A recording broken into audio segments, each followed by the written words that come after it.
Exercise 27 from Chapter 1. The question: compute the x and y components of vectors a, b, c, and d as shown in the figure. Formulas used for this problem is the x component of a is equal to the magnitude of a times the cosine of theta, and the y component of a is equal to the magnitude of a times sine of theta.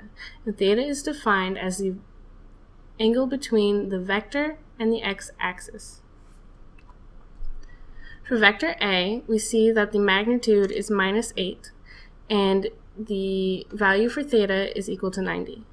So plugging those values in, we see that a sub x is equal to -8 meters times the cosine of 90, which is equal to 0.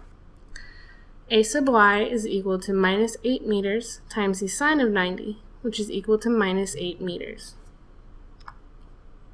For vector B, we see that the magnitude is +15, and theta is equal to 90 minus 30, which is what is shown in the figure.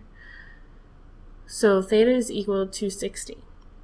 Plugging those in, we see that the x component of B is equal to 15 meters times the cosine of 60. Just plugging into our calculators, we see that that is 7.5 meters. The y component of B is equal to 15 meters times the sine of 60, and that is equal to 12.99 meters. For vector C, we see that the magnitude is equal to -12 for both the x and y components. It is also shown in the figure that theta is equal to 25 degrees. Plugging those values in for C, we get the x component of C is equal to -12 meters times the cosine of 25. Plugging that into our calculators, we see that that is equal to -10.9 meters. The y component of C is equal to -12 meters times the sine of 25, which is equal to -5.07 meters. For vector D, we see that the magnitude for the x component will be negative, while the magnitude for the y component will be positive, since it is in quadrant 2.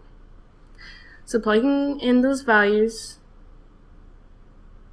we see that theta is also equal to 90 minus 53, as shown in the figure.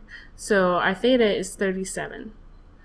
Plugging those in, dx is equal to -10 meters times the cosine of 37, which is equal to -7.99 meters.